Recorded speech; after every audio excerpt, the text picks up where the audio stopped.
بسم اللہ الرحمن الرحیم۔ السلام علیکم تھرڈ ایئر۔ آج ہم نے تاریخ اسلام کا جو ٹاپک ڈسکس کرنا ہے وہ صلح حدیبیہ ہے۔ لاسٹ لیکچر میں ہم نے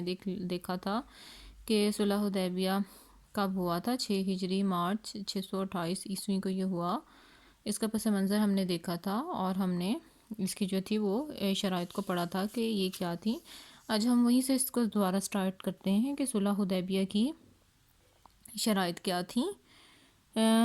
اس میں یہ تھا کہ مسلمان اس سال عمرہ کیے بغیر واپس چلے جائیں گے، وہ اس سال نہیں کریں گے،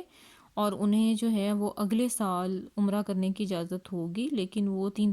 روز سے زیادہ مکہ میں نہیں قیام کر سکیں گے۔ اور جب مسلمان اگلے سال جب آئیں گے عمرہ کرنے کے لیے تو وہ ہتھیار لگا کر نہیں آئیں گے، اور جو ہیں وہ صرف تلواریں ان کے پاس ہوں گی، اور وہ بھی نیام میں ہوں گی، اور جو نیام ہیں وہ بھی تھیلوں میں ہوں گے۔ اس کے علاوہ انہوں نے یہ بھی اس کی شرط کو کیا تھا کہ جو مسلمان مکہ میں مقیم ہیں انہیں ساتھ نہ لے کر جائیں، لیکن اگر کوئی مدنی مسلمان مکہ میں ٹھہرنا چاہیں تو اسے نہ روکیں۔ اس کے علاوہ انہوں نے یہ بھی اس میں کہا کہ مکہ کے رہنے والوں میں سے اگر کوئی شخص اسلام قبول کر کے مدینہ چلا جائے تو اسے واپس کر دیا جائے گا،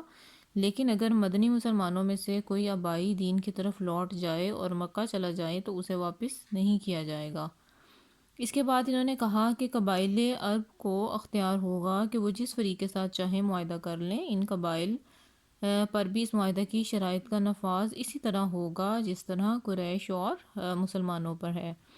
اور اس کے ساتھ ہی انہوں نے یہ کہہ دیا کہ 10 سال تک مسلمان اور قریش آپس میں نہیں لڑیں گے، اور اس معاہدہ کی جو کتابت تھی وہ حضرت علی نے فرمائی تھی، اور جب وہ کتابت شروع کرنے لگے تھے تو انہوں نے پہلے بسم اللہ الرحمن الرحیم لکھا، لیکن سہیل نے اعتراض کیا کہ ہم کسی رحمان کو نہیں جانتے،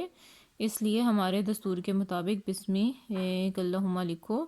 چنانچہ حضور صلی اللہ علیہ وآلہ وسلم کے حکم سے یہ بات مان لی گئی، اور اس کے بعد حضرت علی نے آپ کے نام کے ساتھ رسول اللہ لکھا۔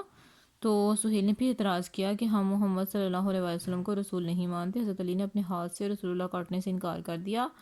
تو اس پر حضور صلی اللہ علیہ وآلہ وسلم نے خود قلم پکڑ کر رسول اللہ کاٹ دیا، اور اس کی جگہ محمد بن عبداللہ لکھ دیا گیا۔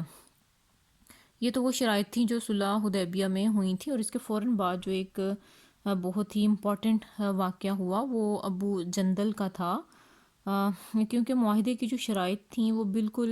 جسے کہتے ہیں کہ یک طرفہ تھیں، اور ان پر عمل درآمد بھی جو تھا وہ بعید از انصاف تھا۔ معاہدہ کی کتابت بھی کمپلیٹ نہیں ہوئی تھی کہ سہیل کا اپنا بیٹا جس کا نام ابو جندل تھا، اور جو قبول اسلام کی وجہ سے مکہ میں طرح طرح کے مصائب برداشت کر رہا تھا، بھاگ کر وہاں پہنچا۔ حضرت صلی اللہ علیہ وآلہ وسلم نے سہیل کو سمجھایا کہ ابھی معاہدے پر دستخط نہیں ہوئے، اس لیے ابو جندل کو ہمارے ساتھ جانے دیں، لیکن وہ نہ مانا، اور صحابہ کرام حضرت ابو جندل کی حالت زار دیکھ کر بہت پیچ و تاب کھا رہے تھے، لیکن حضور صلی اللہ علیہ وآلہ وسلم نے انہیں صبر کی تلقین کی اور فرمایا کہ اللہ تعالیٰ کوئی صورت ضرور نکال لے گا، اور اس موقع پر تقریباً 40 مکی گرفتار کر کے لائے گئے جو اسلامی لشکر پر حملہ کے ارادے سے آئے تھے، لیکن حضرت صلی اللہ علیہ وآلہ وسلم نے ان کو جو تھا وہ واپس بھیج دیا تھا۔ اور اس کے ساتھ ہی جو ہیں وہ حضرت عمر جو تھے ان کو یہ جو تھی وہ ایک تشویش جسے کہتے ہیں کہ لاحق ہو گئی تھی اس یک طرفہ شرائط سے، اور آپ نے حضرت ابو بکر کے سامنے اس کا اظہار فرمایا کہ جب ہمارا دین برحق ہے اور محمد صلی اللہ علیہ وسلم اللہ کے رسول ہیں تو اس کمزور پوزیشن کو کیوں قبول کر رہے ہیں۔ اسی طرح کی گفتگو انہوں نے حضور اکرم صلی اللہ علیہ وسلم کے سامنے بھی کی، لیکن آپ صلی اللہ علیہ وسلم نے ارشاد فرمایا کہ میں خدا کا بندہ اور اس کا رسول ہوں، میں اس کے حکم کی مخالفت نہیں کر سکتا۔ اس پر حضرت عمر رضی اللہ عنہ کو بہت ندامت ہوئی، اور آپ نے کثرت سے نوافل پر صدقہ دیا تاکہ